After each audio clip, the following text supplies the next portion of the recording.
What if the shimmering lights of Hollywood weren't symbols of perfection, but disguises hiding chaos, heartbreak, and dangerous secrets? Imagine Marilyn Monroe smiling through unbearable loneliness, or Rock Hudson forced into a marriage that was nothing more than a cover-up. These weren't just stars, they were fragile human beings wrapped in illusions, sold to the world as untouchable icons. For decades, the golden age of cinema painted pictures of flawless beauty, heroic men, and fairy tale love stories. But behind those velvet curtains lay realities darker than the deepest film noir. Childhood traumas buried beneath fame, families rewritten to erase scandal, and private battles with identity, addiction, and forbidden love. Tonight, we pull back that glittering curtain and reveal the truth. Some stories will shock you, others will break your heart, and a few may even make you question everything you thought you knew about Hollywood legends. Buckle up, because the secrets we're about to uncover are not just horrifying, they are haunting.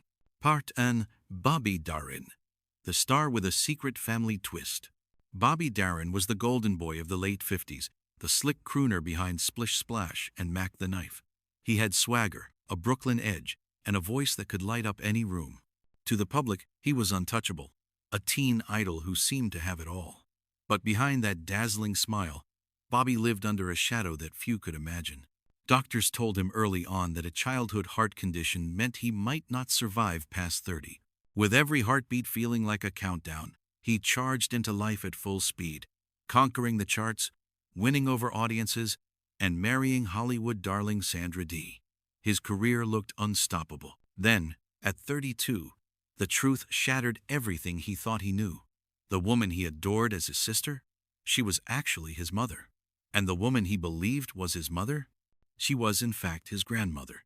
The revelation hit him like a wrecking ball, an entire identity built on a family secret, suddenly torn apart. Unable to process the betrayal, Bobby abandoned his polished image, retreated to Big Sur, and reinvented himself as a soulful folk singer with a mustache and a darker outlook. The confident entertainer became a man searching for who he really was. 7 fragile years later, Bobby Darin passed away at just 37, outliving his predicted fate, but never quite healing from the truth that had ripped apart his world. Part 2. Raymond Burr, the man who invented a family. On screen, Raymond Burr was unstoppable, America's favorite courtroom crusader as Perry Mason, a figure of certainty and truth. But off-screen, his life was anything but straightforward. Living in the Hollywood of the 1950 seconds, where being openly gay could instantly end a career, Burr found himself forced into a role more complicated than any he ever played on film. To survive, he did what actors do best: he performed. He told the world he had once been married to a woman named Annette, who had tragically died in a plane crash. He even spoke of a son, lost to leukemia. His stories were detailed, emotional, and heartbreakingly convincing. The only problem? None of it was true. There was no wife. There was no son. It was all an invention, a shield against the ruthless gossip of the time.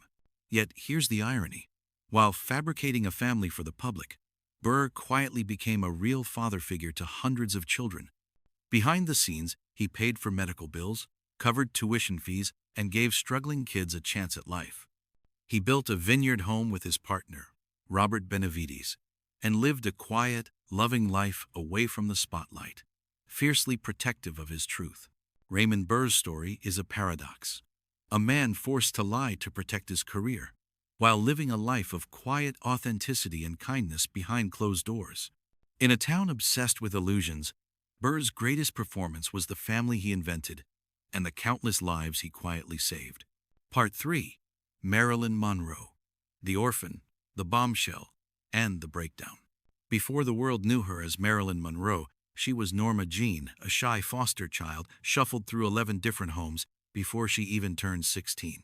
She learned quickly that survival meant charm, a smile to stay in a household, a sparkle in her eyes to keep from being sent back.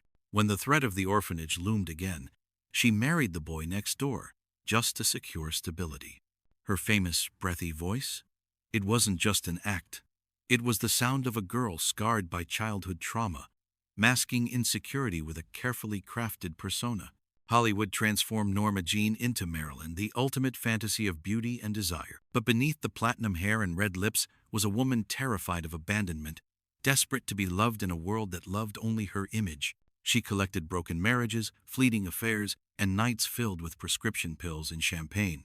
Her relationships with the most powerful men in America, including a president, were less about glamour and more about trying to fill the unbearable void inside her. Fame brought adoration, but never comfort. By 36, Marilyn Monroe was the most photographed woman on the planet, yet she died alone in her bedroom, overdosed, surrounded by unanswered phone calls and fading dreams. Her life remains one of Hollywood's most haunting tragedies. A fragile girl turned into a symbol, destroyed by the very industry that built her. Par quatre. Clark Gable, Loretta Young. The secret baby Hollywood tried to erase. It was 1935. Clark Gable, the king of Hollywood, was filming The Call of the Wild with co-star Loretta Young. On screen, their chemistry was undeniable. Off-screen, it was explosive, so much so that it led to an unplanned pregnancy. In an era when a single Catholic actress having a child out of wedlock could end a career overnight, Loretta vanished from public view. Behind closed doors, she carried the child in secrecy. When the baby girl was born, Loretta placed her in an orphanage, only to later adopt her back, as if she had no idea who the child really was. The little girl, Judy Lewis, grew up wondering why she looked so much like Rhett Butler himself. The answer, buried under Hollywood's tightest secrets, was that Clark Gable was her father. For decades, the truth was denied. Judy's striking resemblance was treated like a scandal to be hidden, even to the point where her ears were surgically pinned back as a child to make her look less like Gable. She lived her youth confused and searching for answers. It wasn't until adulthood that she pieced the story together herself. Her life was a cover-up scripted by Hollywood's iron grip on image and morality. Loretta finally confessed late in life, haunted by guilt but relieved to unburden her secret. Clark Gable, however, never publicly acknowledged his daughter.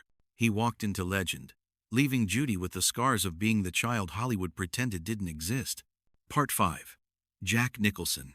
The shocking truth about his family.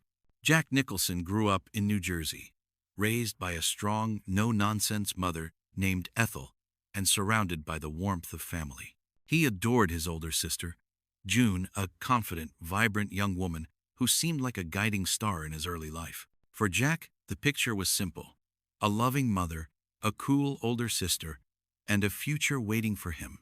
But life had a cruel twist in store. At age 37, while already an established actor, a reporter from Time casually dropped a revelation that would shake him to the core. His sister June was not his sister at all, she was his mother. And Ethel, the woman he believed to be his mother, was in fact his grandmother. It was a plot twist so wild it could have come straight from one of his own films. June had become pregnant at just 17, a scandalous situation in the 1930 seconds. To protect her and the family's reputation, Ethel stepped in, raising Jack as her own son and hiding the truth for decades. By the time Nicholson discovered the secret, both women had already passed away. There was no one left to answer his questions. No chance for reconciliation. Only a lifetime of memories reframed by a single shocking truth. And yet Jack reacted in a way that stunned Hollywood. No public meltdowns, no bitterness. Instead, he processed it quietly, with resilience and reflection. He went on to become one of cinema's most iconic rebels, carrying within him the ultimate secret origin story, one that blurred the line between Hollywood drama and real-life tragedy. Part 6. Spencer Tracy, the devoted husband who lived a double life. To the world, Spencer Tracy was the embodiment of integrity, the priest, the father, the nobleman audiences trusted on screen. His rugged face and quiet strength made him a Hollywood legend. But off-screen, Tracy's life was a storm of contradictions, bound by guilt, love, and secrets. He married Louise Treadwell in 1923, and together they had a son who was born deaf. To Tracy, the boy's disability felt like divine punishment, a weight he carried with relentless Catholic guilt. Divorce was unthinkable for a man of his faith, but his faith didn't stop him from finding solace in another woman, Katharine Hepburn. For 26 years, Hepburn was his constant companion, his true partner. They lived together, loved each other deeply, yet never married. She never pushed, never demanded, never exposed their secret. Meanwhile, Tracy remained legally tied to Louise, projecting the image of a devoted family man. His private world was a triangle: his wife, his mistress, and a bottle of whiskey. Tracy drowned his demons in alcohol, torn between duty and desire, between the role society forced upon him and the love he found with Hepburn. And yet, in this tangled story of guilt and secrecy, there was grace. Louise, instead of collapsing under the weight of betrayal, turned her pain into purpose. She founded the John Tracy Clinic for Deaf Children, a legacy that has helped thousands. Even Hepburn quietly supported her, showing that sometimes love and compassion can exist in the most unconventional forms. Spencer Tracy died with his secrets intact, but his story reminds us that even the most heroic faces of Hollywood often lived lives far messier than the roles they played. Part Sheba, Joan Crawford, Mommy Dearest, or Mommy Deceptive. Joan Crawford was the queen of Hollywood steel. Her eyebrows were sharp enough to cut glass, her gowns tighter than the studio contracts she signed, and her ambition unmatched. To the public, she was the picture of strength and elegance, a self-made woman who climbed from poverty to become one of MGM's brightest stars. She even cultivated the image of a perfect mother, adopting 4 children and posing for photographs that made her seem like the ideal parent. But behind those carefully staged portraits was a darker story. Her daughter Christina would later publish the explosive memoir Mommy Dearest, painting Joan as a volatile and abusive parent. According to Christina, Crawford's home was ruled not by love, but by vodka-fueled rage, harsh discipline, and chilling episodes that scarred her childhood. The infamous phrase, "no wire hangers," became forever linked to Joan's name not through her films, but through the terrifying portrait of her as a mother. The revelations divided Hollywood. Some dismissed Christina's claims, while Joan's younger adopted children denied the abuse entirely. But the damage was already done. America's glamorous movie mom had become, in the public eye, a symbol of household horror. And the scandals didn't stop there. 2 of Joan's adoptions were allegedly arranged through Georgia Tan, a notorious baby broker who stole children from poor families and placed them with the wealthy. The legality of those adoptions has been questioned ever since. Yet, as with so many Hollywood legends, Joan's story is layered. For every account of cruelty, there were stories of generosity. She mentored young actors, helped friends in need, and showed up on set more prepared than anyone else. She was both the monster and the martyr, the star who could dominate a scene yet never fully control the shadows that haunted her own home. Part Shmuna, Bing Crosby, Mr. Christmas, with a dark side. To the world, Bing Crosby was the velvet-voiced king of holiday cheer. His song White Christmas became the soundtrack of an entire generation, and on screen, he was the gentle father figure everyone wished they had. He was polished, charming, and seemed to embody the warmth of America's golden age. But behind closed doors, Crosby's home life was far colder. His eldest son, Gary, would later shatter the perfect image in his memoir, Going My Own Way, describing a childhood marked by discipline that went far beyond stern lectures. Weekly weigh-ins, emotional distance, and beatings with belts replaced the tenderness the public assumed Bing carried into his household. His brothers backed up his account. One even ended his own life under the weight of that upbringing. The revelations painted a devastating picture. The man who crooned comfort into millions of homes was, according to his children, a father whose love felt conditional, severe, and sometimes cruel. And yet, there's another side to the story. Bing remarried later in life, and with his second family, accounts suggest he was warm, attentive, and present a very different father than the one his older children described. He attended school events, offered affection, and seemed to soften with age. So which Bing Crosby was real? The gentle patriarch the public adored, or the cold disciplinarian his children feared? Perhaps he was both. Perhaps fame, stress, and generational ideas of masculinity fractured him into 2 versions, one the world cherished, and another his family endured. Either way, the Crosby household was not the winter wonderland his music promised. and the dissonance between image and reality remains one of Hollywood's darkest contradictions. Part 9. Merle Oberon, the star who erased her true identity. Merle Oberon was the definition of exotic glamour in 1930 seconds Hollywood. With her luminous skin, aristocratic aura, and unforgettable performance in Wuthering Heights, she captivated audiences and carved a place for herself among cinema's elite. To the studios, she was sold as a mysterious beauty from Tasmania, her origins wrapped in sophistication and secrecy. But the truth was far different and far more dangerous in that era. Merle was actually born in Bombay, India, to a 14-year-old mother of mixed race. In a Hollywood obsessed with whiteness, this fact could have destroyed her career before it even began. So the studio executives rewrote her life story entirely. They claimed she was from Tasmania, destroyed records that might reveal her origins, and even passed off her own mother as her maid. Merle lived in constant fear of exposure. She avoided sunlight to keep her complexion lighter, endured painful light treatments to look whiter on screen, and never returned to Australia, terrified someone might recognize her true story. Even her husband didn't know her real identity. And yet, behind the lies was a woman of immense generosity. Merle quietly gave to children's charities and was known for her sensitivity and kindness. But her life was one of suffocating secrecy, forced to deny the very blood that made her who she was.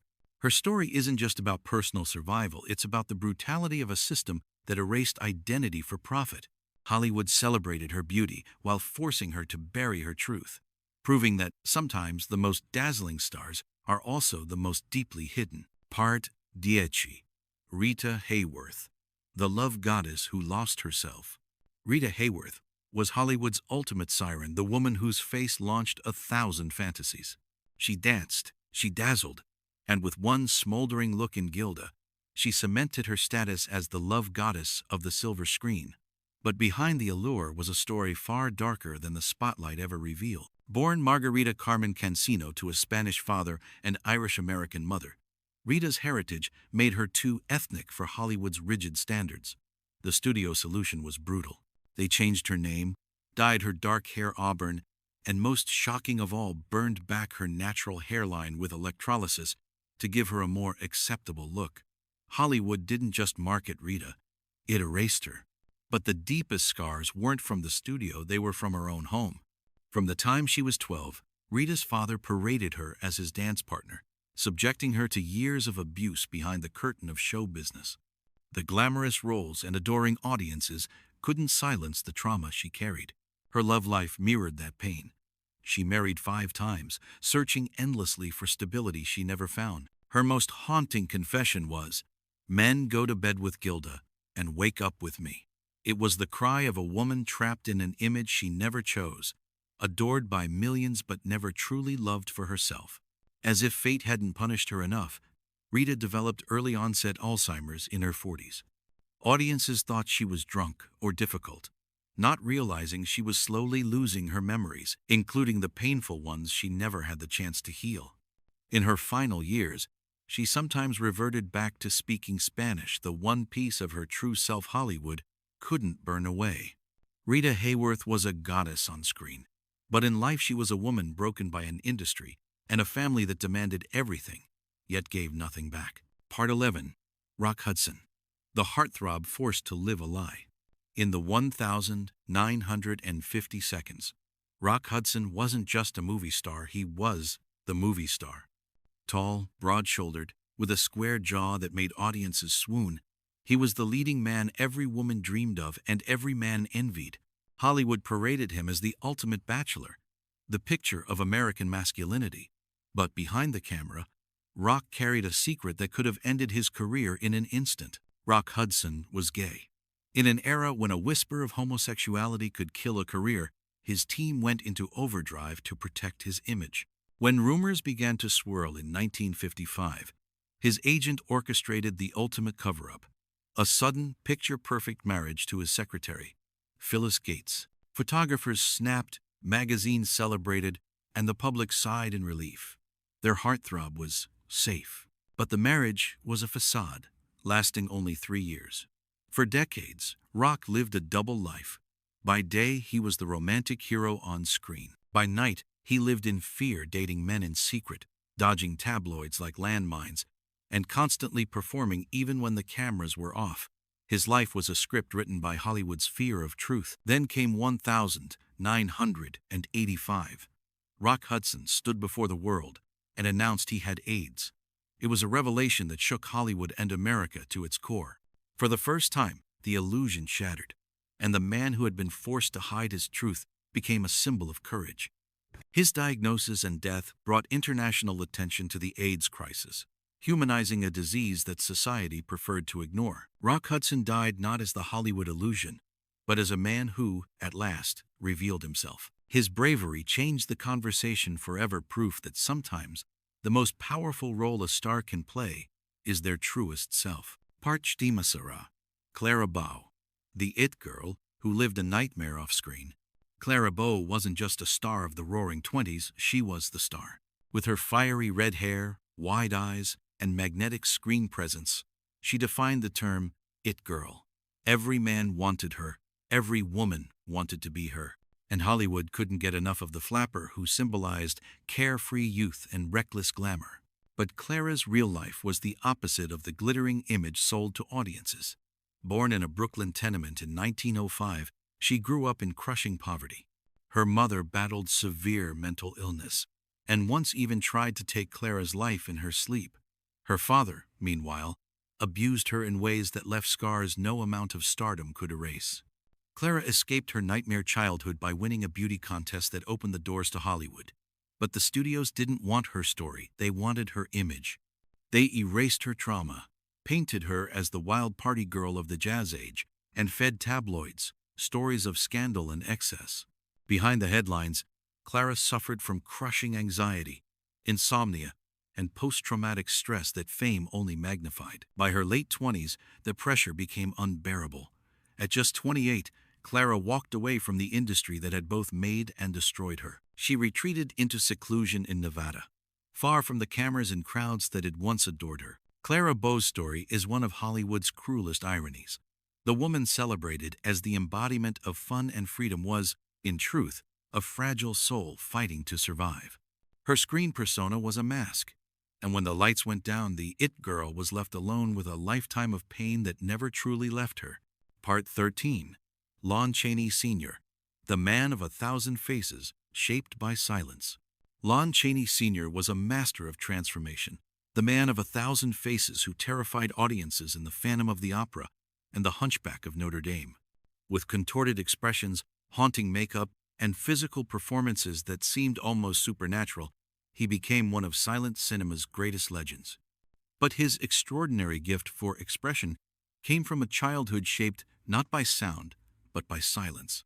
Born in 1883, Lon grew up the son of two deaf parents. In his home, spoken words held no power. Communication was done through sign language, expressions, and gestures. For Lon, acting wasn't something he learned in drama school. It was the language of his family, a way of connecting to the world long before cameras ever pointed at him. That upbringing made him uniquely capable of conveying entire worlds of emotion without uttering a single word. Where other actors exaggerated, Lon channeled authenticity. Every movement of his body, every flicker of his eyes, told stories that transcended sound. Silent films weren't a limitation for him, they were his natural stage. But Lon's empathy was just as profound as his talent. He never flaunted his background, fiercely protecting his parents from the cruelty of a world that treated disability as shameful. Even his first wife had no idea they were deaf until she met them in person. For Lon, silence wasn't a weakness to hide, it was the foundation of his artistry. He avoided interviews, shunned publicity, and let his work speak for itself. In an industry obsessed with fame, he chose humility. Lon Chaney's story is proof that the greatest monsters and misfits on screen were brought to life by a man who deeply understood what it meant to be different and to embrace it as strength. Part 14. Gene Tierney, the star destroyed by a fan's deadly secret. Gene Tierney was breathtaking, a vision of elegance whose luminous beauty captivated audiences in classics like Laura and Leave Her to Heaven. To the world, she was untouchable, the kind of star who seemed blessed by fate itself. But her life was derailed not by scandal or career misstep, but by a cruel twist of chance and one fan's reckless act. In 1943, while pregnant, Jean made a public appearance to support war bond efforts. Among the adoring fans was a young woman desperate to meet her, so desperate that she broke quarantine during a rubella outbreak just to shake Jean's hand. The fan got her autograph. Jean got something far more devastating. Her daughter, Daria, was born blind, deaf, and with severe disabilities. The moment shattered Jean's world. The fan later bragged about meeting her, unaware she had altered Jean's life forever. Unable to cope with the crushing reality, Jean placed Daria in a private institution, a secret she carried while smiling for cameras and dazzling on red carpets. But the weight of grief was too much. Jean spiraled into severe depression, endured electroshock therapy, and lost entire years of her memory. Even her relationship with her second daughter was scarred by her fragile state. Hollywood continued to cast her, but inside she was breaking apart. Her tragedy even inspired fiction. Agatha Christie's The Mirror Cracked from Side to Side was modeled after Jean's devastating story. A glamorous star destroyed by a single encounter, her perfect life rewritten by cruel fate. Jean Tierney remains a haunting reminder that sometimes the darkest chapters in Hollywood don't come from scandal, but from life itself, merciless, arbitrary, and unforgettable. Part 15. Barbara Stanwyck, the Iron Woman who failed at motherhood. Barbara Stanwyck was Hollywood steel, sharp, elegant, and unstoppable. On screen, she was the tough-as-nails femme fatale, the woman who could slap a man across the face and then walk away with his heart. Off-screen, she was admired for her discipline, her professionalism, and her sheer resilience in a brutal industry. But for all her strength, there was one role Barbara could never master, that of a mother. In 1932, she and actor Frank Fay adopted a baby boy named Dion. At first, it seemed like a new beginning for their troubled marriage, but the union collapsed under the weight of Frank's drinking and Barbara's relentless career. After the divorce, Barbara raised Dion alone, determined to give him the best life money could buy. Tutors, nannies, private schools, nothing was spared. Except warmth. Barbara's version of love was control. She demanded perfection, discipline, and distance. As Dion grew older, their relationship grew colder.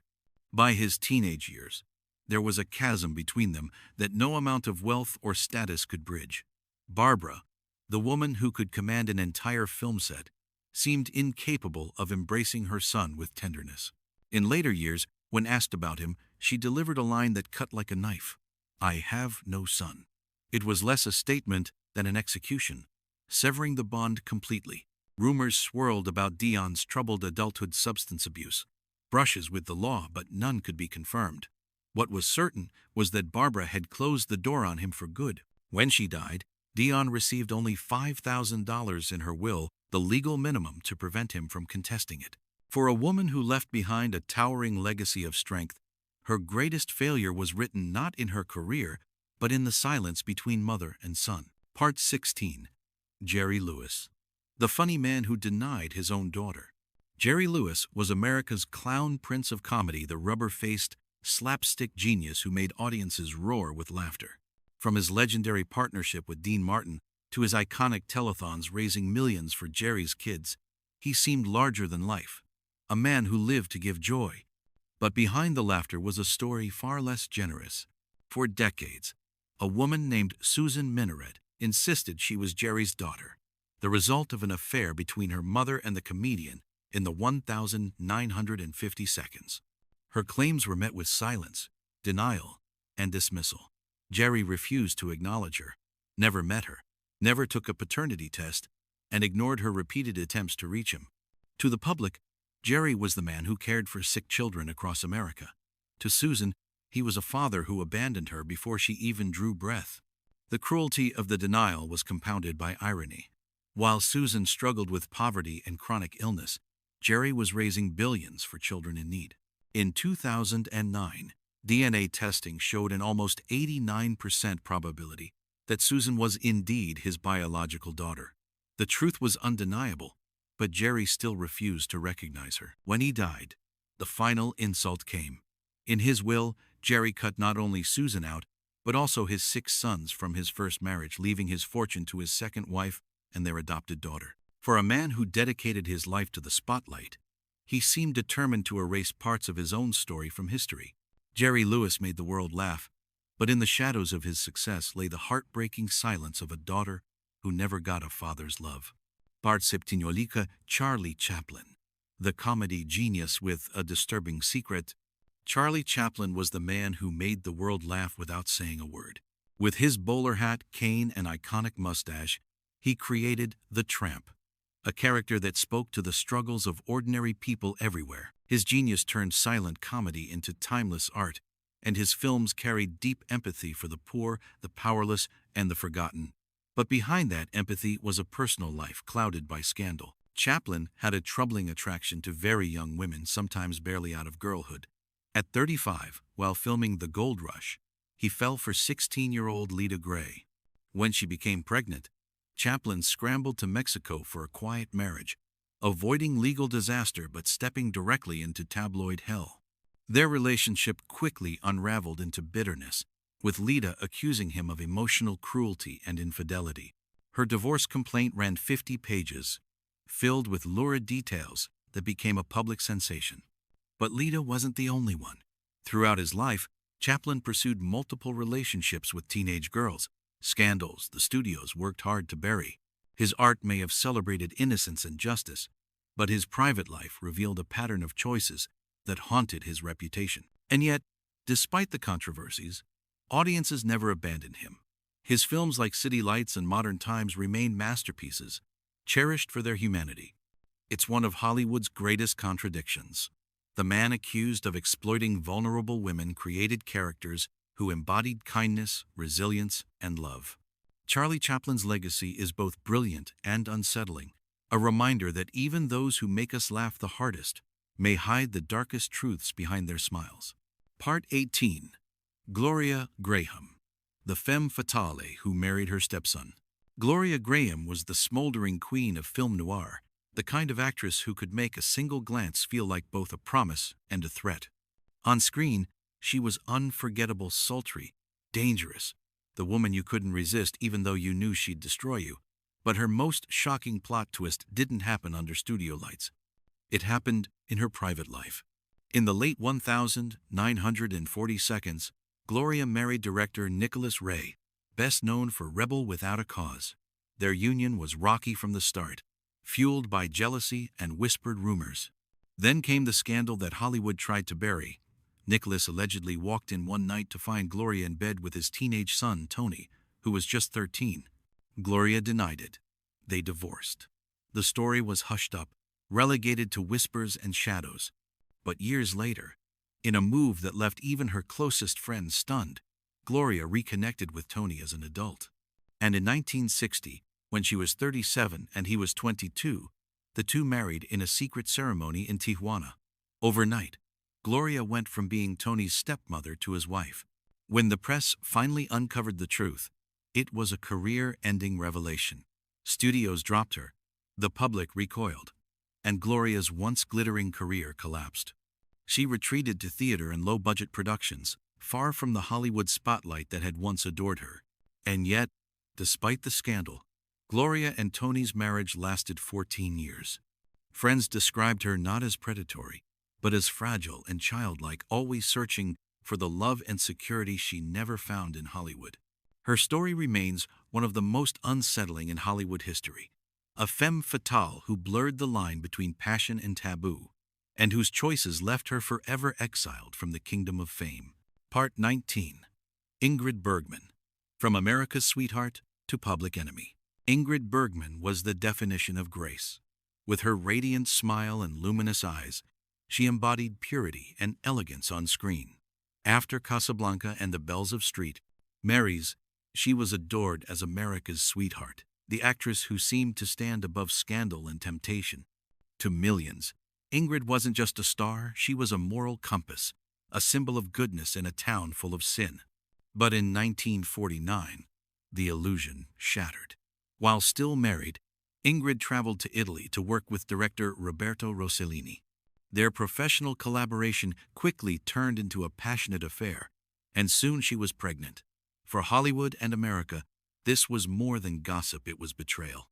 The backlash was so intense it reached the United States Senate. Yes, politicians actually interrupted their work to denounce her morality. Churches boycotted her films. Fans burned her letters. Headlines branded her a homewrecker. Practically overnight, Ingrid Bergman transformed from beloved angel to despised sinner. Her films were banned in some states, and her once glowing image was dragged through the mud. But Ingrid refused to live in shame. She married Rossellini, had 3 children with him, including future actress Isabella Rossellini, and made some of her most daring artistic films abroad. She chose love and authenticity over Hollywood's suffocating standards. 7 years later, Hollywood came crawling back. She returned triumphantly with Anastasia, winning an Academy Award and reclaiming her place among the legends. Her story was no longer just one of scandal, but of survival and reinvention. Ingrid Bergman's fall from grace and her stunning comeback proved that even in an industry obsessed with image, resilience, and talent, could outshine the harshest judgment. Part 20. Lana Turner, the glamour queen entangled in a deadly scandal. Lana Turner was the ultimate Hollywood discovery, the teenager spotted sipping a soda at a diner who became one of the most glamorous stars of the silver screen. With her platinum hair, sensual allure, and undeniable presence, she captivated audiences in films like The Postman Always Rings Twice. To the public, Lana was the epitome of Hollywood fairy tale magic. But her private life was far from charmed. Lana's romances were the stuff of tabloid obsession, a carousel of husbands and lovers that seemed to mirror her search for true love and stability. That search turned deadly when she became entangled with mobster Johnny Stompanato. Their relationship was violent, toxic, and infamous for its volatility. In 1958, the nightmare reached its breaking point. During a vicious argument at Lana's Beverly Hills home, her 14-year-old daughter, Cheryl Crane, grabbed a kitchen knife and fatally stabbed Stompanato. The trial that followed was a media circus, with reporters swarming the courtroom and headlines screaming scandal. Cheryl testified that she acted to protect her mother from Stompanato's abuse, and the killing was ruled justifiable homicide. Still, the image of America's glamour queen at the center of a bloody Hollywood tragedy left scars that no movie role could erase. Lana's career survived, but her reputation carried the weight of whispers and judgment. Behind the diamonds and gowns was a woman who lived through chaos, violence, and heartbreak, caught in a storm that threatened to destroy both her career and her daughter's future. Lana Turner's story wasn't just about beauty, it was about survival in a world where glamour often came at a devastating cost. Part 21. Errol Flynn, the swashbuckling hero with a dark legacy. Errol Flynn was the face of adventure. With his sword in hand and devilish grin, he was the dashing hero of films like Captain Blood and The Adventures of Robin Hood. To audiences, he was charm incarnate, the fearless rogue who always won the day. But behind the legendary roles, Flynn's real life was darker, scandalous, and far more troubling than the public ever knew. Flynn's off-screen reputation became infamous, summarized by the phrase, "in like Flynn." It wasn't just a nod to his charisma, it was a reference to his endless affairs and reckless lifestyle. Women adored him, men envied him, and tabloids devoured his every move. But in 1942, his playboy lifestyle took a sinister turn when he was charged with statutory rape involving 2 underage girls. The trial was explosive. Flynn denied the accusations, and the jury ultimately acquitted him. But even with his acquittal, the scandal permanently tainted his reputation. For some, he remained a charming rogue. For others, he was a predator who had slipped through the cracks of justice. His life spiraled into excess alcohol, drugs, financial ruin, and destructive relationships.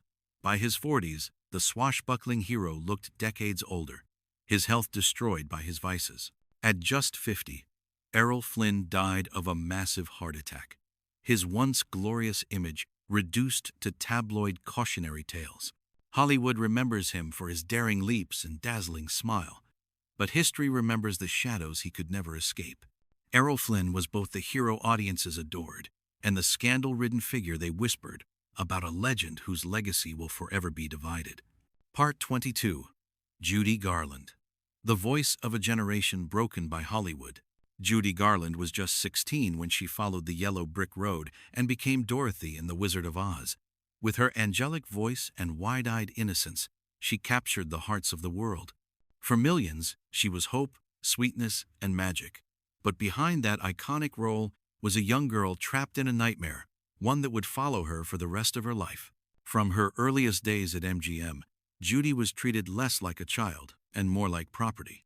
Studio executives controlled every aspect of her existence: what she ate, how she dressed, even how she slept. To keep her thin, they forced her onto strict diets and gave her pills, uppers to keep her awake, downers to put her to sleep. By the time she was a teenager, Judy was already dependent on drugs, her body and mind pulled in every direction by an industry that valued profit over humanity. As she grew, so did the pressure. She was cast as the eternal ingenue, even as she matured into adulthood, a role that clashed cruelly with her reality. Her marriages crumbled, her finances spiraled, and her mental health deteriorated under the relentless strain. Still, when she stepped on stage, her voice could silence an audience, filled with a raw emotion born from her suffering. But Judy's body couldn't keep pace with her talent. Decades of abuse, addiction, and exploitation wore her down.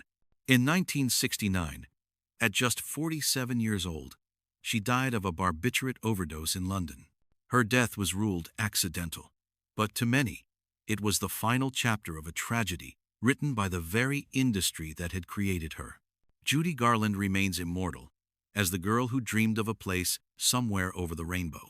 Yet her story is a devastating reminder of how Hollywood can break even the brightest voices, leaving behind echoes of both beauty and sorrow. Part 23. Montgomery Clift. The Golden Boy Destroyed from Within. Montgomery Clift was once Hollywood's perfect package, the golden boy with sculpted cheekbones, piercing eyes, and a raw vulnerability that set him apart from the polished leading men of his era. In films like A Place in the Sun and From Here to Eternity, he brought a new kind of masculinity to the screen, sensitive, complex, and heartbreakingly human. He was adored by audiences, respected by peers, and seemed destined for a flawless career. But Monty, as friends called him, carried secrets. He wrestled with his sexuality in an era when being openly gay could destroy a career overnight. He drowned his inner battles in alcohol, drugs, and restless nights. Then, in 1956, fate delivered a devastating blow. After leaving Elizabeth Taylor's house one evening, he crashed his car into a telephone pole. The accident shattered his face, requiring hours of reconstructive surgery. Though he continued acting, the golden boy was gone. His once perfect looks were altered, his health deteriorated, and his reliance on painkillers and alcohol deepened. Hollywood, cruel as ever, turned its back. The man who had once redefined screen acting was now whispered about as a tragic figure spiraling out of control. Elizabeth Taylor remained his loyal friend, protecting him on set and shielding him from the worst of the gossip. But even her devotion couldn't save him from himself. In 1966, at just 45 years old, Montgomery Clift died of a heart attack, alone in his Manhattan townhouse. The coroner described his passing as the longest suicide in Hollywood history. Monty's life is remembered not only for its tragic fall, but for its brilliance.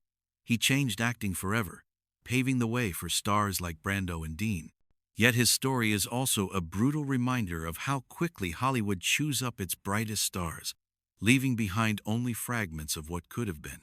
Behind the glittering lights and red carpet smiles, these stories reveal a sobering truth. Hollywood was never just a dream factory.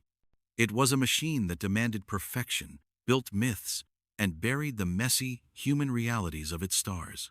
For every dazzling performance and carefully staged publicity photo, there were secrets hidden in the shadows, secrets of abuse, addiction, betrayal, shame, and tragedy. Some stars were victims of the system, molded and broken by studios that valued money over lives. Others made choices that stained their legacies forever. But what ties them all together is the cost of illusion. The very industry that built them up so high often left them alone in their darkest moments, unable to bear the weight of the image it had forced them to carry. And yet, despite the heartbreak, these legends endure. Their films still play, their voices still echo, their faces still light up the screen. Perhaps that is Hollywood's greatest irony. The stars who were most broken in life continue to shine brightest in memory. So the next time you watch a classic film, remember, behind every flawless smile may be a story far more haunting than the one unfolding on screen.